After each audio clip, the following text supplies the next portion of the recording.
Here we are, another episode. Bayville Bridge is closed. I didn't even Turns out for like anything. It looks like 3 more months, which everybody's freaking out about. Yeah. So I got to come the back way. I'm like, holy Christmas! My GPS says I'm not going to get there till 3:05, and I'm always on time. Jackie. And here we are, starting at the crack of 4:45. Now, Jackie. So I feel like, why did I almost get a speeding ticket to get here? Ladies and gentlemen. Show them your little bandana and then, your little Band-Aid, and then we'll start. Show 'em. All right. Show them your Band-Aid. I'm wearing a wrist bracelet to acknowledge my high school class. I just I had my thought that meant 50th you were banging a girl in Vietnam. All right. Ladies and gentlemen, welcome to another episode. Okay, pretend that's the beginning. It's Stand Up Memories, another episode, and we have a terrific guest, by the way. Stop. I'm not that special. We have, along with Jackie the Joke Man Martling, I'm Peter Bales. We A have little feisty today. I like it. A little feisty. Chris Roach. like Chris it. Roach is a terrific stand-up. Not to be confused with Chris Rush, Rush. which was accidentally written on the slate. who's a Clapper. 2'6" Jewish comedian This is who Chris is very funny. Roach. And you said you had a funny story about Chris Well, Rush? I was probably 2 years in stand-up, and John Ryerson from McGuire's called me, McGuire's Comedy Club, and he asked me if I wanted to work that like 2 weekends from then for like $450, and I'm just starting out emceeing. I'm like, oh my God! I'm starting out. I'm like, of course, yes. I'm like, You're thinking, words out, I'm good. Words out, I'm good. $450, it's better than the $50 a show. And I'm sitting there blown away, like, wow, I guess something must be happening here. And all of a sudden, he called me back. 30 seconds later, he goes, Chris. Yes. He goes, is this Chris Rush or Chris Roach? I said, it's Chris Roach. He goes, never mind. Click. Did it go through your mind, like, is it my duty to correct him? I'm You new, know what so I mean? I was afraid to. You're torn, right? Yeah. Like, Well, I mean, that couldn't have felt too good. Oh, well, But I mean, you were ahead of the game, man. You were doing great still. yeah. But it was an honor to be confused with Chris Rush. Well, you are Chris Roach. I came off stage at the East Side, and Rush came up to me and said, a Nazi telling Jew jokes, and I thoroughly enjoyed you. I don't understand it. I don't understand it. He was so cool. Chris Rush was a legendary comedian who really broke a lot of barriers back in the day, in the 70s. Yeah, his album came out almost concurrent with Child of the 50s. Child of the 50s. It by was Robert first Klein. Rush, and he was quite amazing. The late, sorry to say, Chris Rush. But we're here to discuss But Chris we're here Roach. to discuss Chris Roach, who, by the way, Cover that. I hate Cover that. to mention Then this over and over again, but my comedy school, Stand Up University, that you can find at standupuniversity.com. I gotta learn how to fake a yawn. We start new comedians on their Yeah, path, yeah. and we take pride in Chris Roach, who started really at our comedy school and has gone on to so much success. How many times did you take our class? 6 times in a row, I think it was. He did, and he showed up very serious, worked out his material, and now nothing is stopping him. You're And- doing great in spite of him. It well, was, 6 times in a row. Yeah, well, I Did he get a discount? Yeah. You know? No I disc. don't think I did. No, I don't think Do you you did. mean like you took the class and did that final show and then Yep. took end on And then end? signed up for the next one. Were you looking for broads? That, and I was 30 years old at the time, so that, but also I loved being in that environment with other comedians, and it was something that was like this aha moment, like this is what I was meant to do. It's Now, when you started out no, in comedy, no jokes. It really is a special thing. You know? Yeah. Even starting out, Yes. people just sharing that head. I never looked back. Like I was just taking the class because I was working on this public speaking fear, and I just got hooked. That first show. No crush on Bales or any of that. No, well, he had a beautiful part. Right. It was much This is more before tight. the hair turned. Now, It was Chris, much tighter back then. Chris, what were you doing to support yourself for a living at the time that you started out in comedy? I was managing adult stores. And you never met Jackie before that? No. Adult stores meaning bookstores or pornography stores or rub and tugs or Adult entertainment stores. So what it was called Expressions. So when you walked in, the front of the store was like Victoria's Secret, the middle Spencer Gifts, and the back was, anything you wanted was back there. And we did they have like pot paraphernalia too? No, only now they started doing Not that. right. That's more recent. The head shops were doing that back then, But for what it was tastefully done, and I did that for 15 years. How did you stumble into that job? A friend of What mine. What was your major? Well, he was a regular customer, Well, and it was they something offered. I always wanted to do, and no, it was a friend of mine had opened the store, and he was my older brother's friend. He knew I was looking for a job, and I went in there. And I remember my mother dropped me off there. Did she know where she was dropping you? Yeah, and she's like, "Why don't you get a job your son can be proud of?" I'm like, "I think I might have here." Now, I have never met anybody that worked. How many? There aren't that many of those stores, especially 10 years ago. How long? 20 years ago? This is I started like 20 years ago, even longer than that. Wow. Is this in Suffolk? Suffolk and Nassau? At one time, I think we had 6 stores. All the same name, like a Same chain? name, a chain of stores. What was it? Expressions with an X. Expressions. Did anybody you knew ever come into the store when you were working there, like a teacher, like a? Yeah.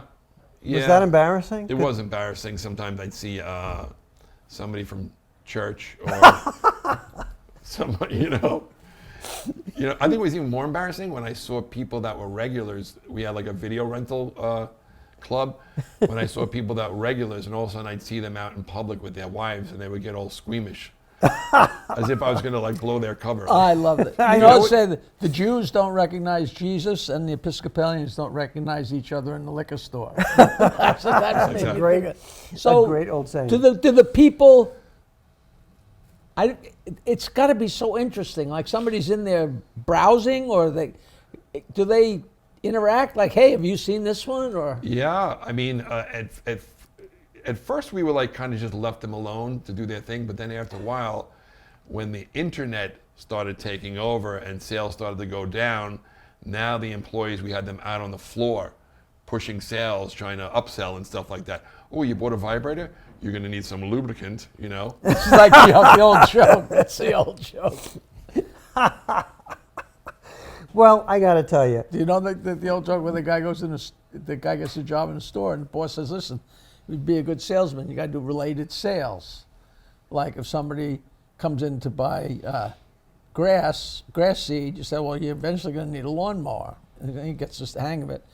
So the guy comes in and says to the boss, "Do you have tampons?" And he says, "Charlie, take this guy." And the new guy takes him to buy tampons, and a few minutes later, the guy's leaving with tampons and a lawnmower. He says, "What'd you do?" He said, "I said to the guy, hey, there's nothing going on in your house this weekend. You might as well mow the lawn." that's a great joke. But that's Classic so old joke. Did you get to be friends with these? Some of them, yeah, some of them were pretty friendly guys that came in, mostly men, come in and rent these videos. Then it switched over to DVD, I remember. Then soon after that, it was on the internet. But that was only a portion of the sales. Again, it was lingerie, it was all, shoes. So women came in too. Yes, women, dancers came in, Couples? couples came in, especially like on the weekends, couples came in. That's cool. And that was the whole idea, like we made everything bright and clean and try to, That's nice. What do they say? Sell. Did you have gift certificates? We had gift certificates. Sell to the woman, close to the man. I think that's what it was. So get the women to come in and have their men. We're not doing a good job of helping him with his comedy career with this interview. Well, I got to tell you something. I should It's tell our so audience. fascinating, though. That's all right. I know. And I'm not saying that. I mean, It's interesting. But Chris, I don't know if you can tell, ladies and gentlemen, is 6'6", and you can tell he is a unique physical specimen. Thank you. And you've done. what an odd thing. He's to done say. some cool commercials. There you go. That's much better. Give us a taste of that. Well, let me take a sip out of your mug. It is now your mug. That's the way we your roll. mug, and it says "Stand Up." Oh, stand-up Memories on it, Oh, yeah. Thanks, guys. It's nice. And if you want, you can draw your own picture on there Wow. too. It's the two of you guys. Now, your underwear commercial. You Underwear commercial. wait. Did you do an underwear? I know. I did a Optimum cable commercial. Oh, that's right. I always think it's underwear. Wait, what kind of Sorry. what kind of a mistake is that? Was it that joke I used to do? Where I Did used to you show sell my underwear? dildos? Oh Yeah, no, it maybe. was McDonald's. You know, Yes. what kind of? No, because you're going to hear something. You did an Optimum commercial, and Yes. you played. A green pixel. It was a very popular campaign, and there was a pink guy. He's like, pink makes me look chubby, and we were like, no, but we all had different color pixels, and that thing ran to the point where I knew it was time for me. I said to my wife, I knew it was time for me to leave the adult stores when I was showing this woman a vibrator and all the different features. You press this button, it rotates this way. You press this button, it turns this piece on, it goes, blah, blah, blah, blah, blah. And she's like half listening to me. And as she's looking at the vibrator, looking at me, she's like, are you the green pixel? I was like, yes, but let me show you how this works. That is absolutely wonderful. What casting person looked at a 6'6" guy and said he would make a good pixel? In green spandex. We all spandex outfits. And I remember they had We that- all being different color pixels? Yes, there was a pink, a green, a blue, you know, and we were like the pixels in a television set. And they would zoom out, and all of a sudden you'd see whatever the people were watching. We got to see this ad. We do. Have We you have ever to see seen this the ad? I've seen the ad. Yeah. It was a classic. It was on. It was in the papers. Kids were trick or treating that year as pixels. Where'd you get underwear? Because Fruit of the Loom had different colored Color fruit. yes. You were not a fruit. No.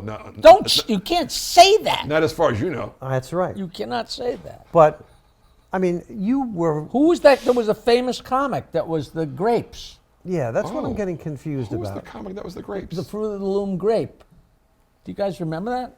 He We'll was an have to- way older guy. We'll do some research and get back to All you right, on go that. ahead. I didn't mean But to- you quickly established yourself as a comedian in a relatively short time for comedians. Yeah.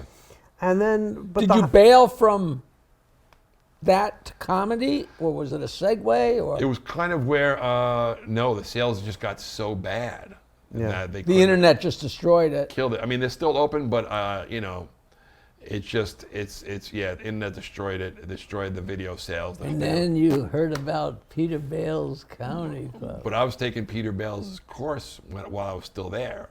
Oh, So Right. I was doing stand-up probably for about 5 or 6 years before I left there, and I never looked back. But you met some cool people in Yeah. the Long Island comedy scene. Oh yes.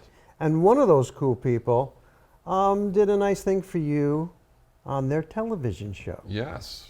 And that, of course, is, go ahead, Kevin James. Kevin Yes. James. Long no, he Island's wasn't a customer at No. No. Exophobia. What's it called? Xenophobia. Expressions. Expressions. Xenophobia. But that show, 2 years, Kevin Can Wait, you played Mott. Mott. And talk about that experience. I mean, I'm sure you wish it lasted longer. Oh, it was great. 2 years. It was so surreal too. Just Did you blend in like your pixel experience to the role? Or? You know, the character was actually, when I read the breakdown, the description of the character was giant, long-suffering father of 7. I'm like, well, I'm 2 of those. Giant and long suffering. Close enough. Yes, Close I'm 2 enough. of those. So I was actually just playing myself. And I remember going up to Rock Rubin. One of the writers and one of the writers and comedian producers, as yeah. well. And I remember saying to him, I said, how am I doing? I said, do you want me to try to have more energy? He goes, no, you're doing great. So I would just be me, which is kind of a low energy guy. There were a few times they were like, we got to pick the energy up. I'm like, all right, yeah, have a cup of coffee. That's great. Now, Surreal. And that was taped right here, right? Yeah, On Long Bethpage. on Long Island, absolutely. Gold Coast Studios in Bethpage. It was great. It was insane. I loved it. And then that ends, and you're back to stand-up comedy now full time. Yeah. And you got to see his act. Like I'm someday this TV show's gonna go away, and I'm back in Bales' Yeah, class. Bell, his class. Class number 7. but No, we worked at. He actually was on the bill with me, but I never ever watched the other comics. So Yeah, 'cause you gotta that's my psych bad. yourself Like up. at McVie's. What's We the worked. name? We McGuire's. worked. McGuire's. I think we also worked at like Mohegan Sun in Connecticut once. Is that right? Yeah, a long time ago. Yeah, Now I gotta ask. Brad Axelrod? I think so. Yes, Brad Axelrod. God rest his soul. Yeah. You're always I don't busy. think he's dead, Is he but dead? I was gonna say. no, I just wishful thinking. But with a I'm bi- kidding, Brad. A You know I'm big guy like you, has got to go out for a lot of calls because they need that look. I can't tell you how many calls I've gotten, and it's like always like big and fat, big and fat. I'm like, well, I'm big, and I was bigger, but I was told to go out for the part, and even though you think you're not right for it, they may look at you and go, you know what, you're not right for this, but that, and that's kind of what happened to me when I went out. Because you got nothing going for you being white and straight. Right. You got to be tough. Well, he's 6'6" and he's a big guy. No, that's a great Now, type. You I- know about Sharippa, right? Steve, I used to work for Sharippa, Steve Sharippa, who was in. Now he's in Blue Bloods, but he was in The Sopranos. Yeah. And soon after I had worked there, he had got the gig on The Sopranos, and I saw him, and I called up his office, and I said to his assistant, Patricia Weber, I said, I was just there. How did Steve get that fat? And he's wearing a fat suit. Yeah. He just was such a big guy with such a bull neck that it absolutely was at home on him. I was fooled. I thought he was actually that fat. Wait, on The Sopranos, he was wearing a fat He suit? was wearing a fat suit. I had no idea. And you got to go back and look. I didn't and know you, that and you either. can't tell. Because he had a gut on that show, like. He was huge. You're right. I saw him at a Ranger game once, and he said he actually recognized me and I'm like, hey, that's the guy from Sopranos. He's like, hey, you're from that show. And he was like, he wasn't Wow, that he big. lost weight. Yeah. You had somebody describe your neck in a certain way, a Yes. phrase I've never heard before. Yes, when I was heavy, they called it a meat scarf. Isn't that a great? And that became like a tagline of mine. I think I had a T-shirt. I did a T-shirt that said "nice meat scarf," and That's a great name. That should be the name of one of your comedy specials. Yes. Meat Scar. But I got to tell I've you, never heard that combination of words. Isn't that a great- I never heard it either. I love wordplay. now your act is not stealable because it's true to you. oh, And you get away with stuff on You stage. could steal it. You could steal No, it. you can't because he's talking about his father. He's talking about his real life, his wife. You talk. You don't. You Yeah. open up to the audience. I mean, you talk Right. about having anxiety, yeah. and it's so real and it's funny. But you take it and you make it funny. I love how you What talk about. Bales is trying to say is you really should go see Chris Roach if and when you ever can. If you see his name, search him out. Look on the internet that destroyed his last career selling dildos to little old ladies that finally started recognizing him, and he saw daylight and got out of there. Little ad for you. Thank you. So Did you how- ever hear a place called Zanies in Chicago? Yes. On Wells Street, the little one? Haven't done it, but yes. That was a whorehouse. Really? That was a whorehouse, and the owner used to have to jump out the window in the back. It was a single storefront. I've told this on the air before. And so he gave up and made it into an adult bookstore, but people were still going in the back and bringing girls. So he was jumping out the window. So he made it into Zany's Comedy Club. And it was so great because when you worked the room, you stayed upstairs. And the upstairs of Zany's, all the walls are red velvet. I mean, my you are in a God. whorehouse when you were staying there. That is So I great. thought that kind of segues into your. Yes, that's great. I love history like that. You know, it was a great club. Had so much history that closed not too long ago. Was Casbah in Wildwood. Did you ever do that? Never did that. I never heard of that. What that was the was- great history? That was just it started out and opened in the 50s, and it was like first it was like a what do you call it, like a transvestite follies kind of thing. What part of Jersey? What neighborhood? Wildwood. Wildwood. Okay. Wildwood. It was a great club, and it just when you went. So when you had been there many times yes, before. and when you were in there, you just felt. the And history. now it's coming back. It'd be yeah, very in. very in to do now. Wow. How is your wife in supporting your career? She supports you? Up and down. Up and down? Up and down, you know, when Challenging? when it's good, it's good, you know. When money's tight, she's a little cranky, you know.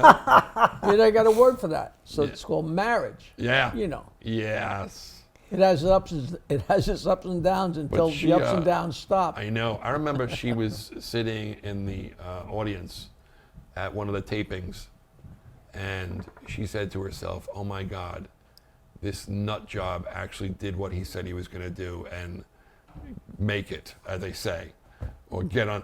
You know, Did she vocalize that to you? yes, and I know, like sometimes, like when I was years after, I was doing podcasts, and people would say, "So how did it feel when you made it?" I'm like, "Made it? I'm still living at my dad's house in Ronkonkoma." There's all, you know.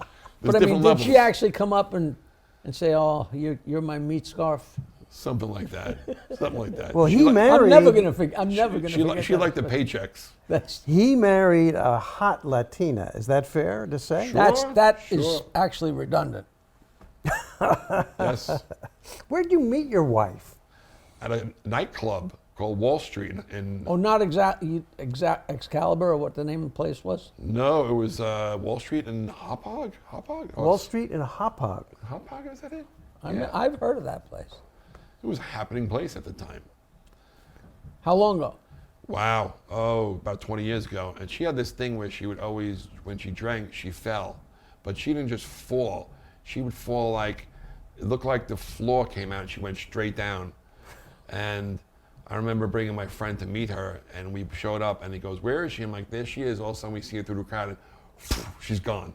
From drinking? Drinking, her knees would get weak when she drank, and straight down. It was like somebody opened a trap door. Gone. You know, that's something. That's That's funny. something if that happens. But to be known for that, Right. you know, keep your eye out if you see the girl sink to the floor. Yeah. That's my girl. That's She my is. girl. There she is. Now, you love comedy. I know that. And you like hanging out at the clubs. And you love Yes. the comics.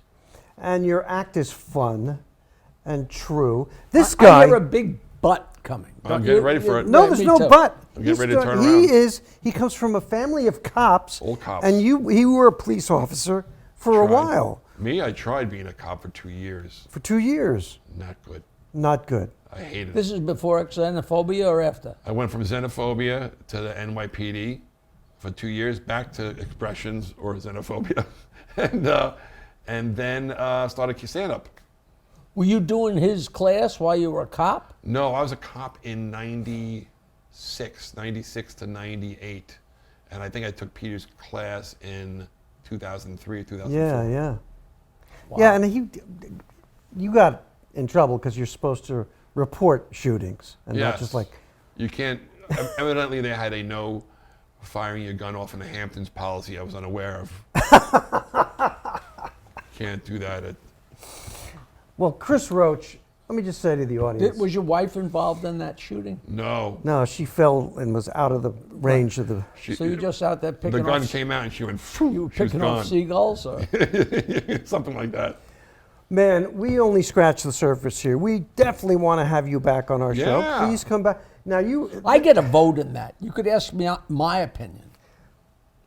What's your opinion, Jack? I think we should have Chris Roach back Oh, on. absolutely. Terrific actor, terrific comedian, all around great guy. Such history. Such history he has. A graduate. We take credit at Stand Up University for Chris This is Roach. true. And You take credit for everything at that dopey college. I do. We really do. But this is real, man. He came in, Did you started hear out. the President Obama? He actually took Bale's comedy course. Didn't he? Isn't that true? Isn't that true? No, he didn't. But thank you so much, Chris Roach. Oh, my pleasure. I'd love to come back. All right. And Jackie the Joke Man Martling sitting right there. I'm Peter Bales. This has been Stand Up Memories, and we will see you next time. Good job today. Good job, Pete. Thank you. I never say that. I never mean it. First time. That was a pretty good episode. A new episode every Wednesday with me, Peter Bales, Jackie the Joke Man Martling, comedians, interesting people. Leave a comment. We'll get. What am I saying? I don't know. We're gonna get back to you. We will respond to your comment. StandUpMemories.com. If you go there, it shows all the different All platforms. Spotify. We're on everything. Every Wednesday. Stand Up Memories. Every Wednesday. A new episode.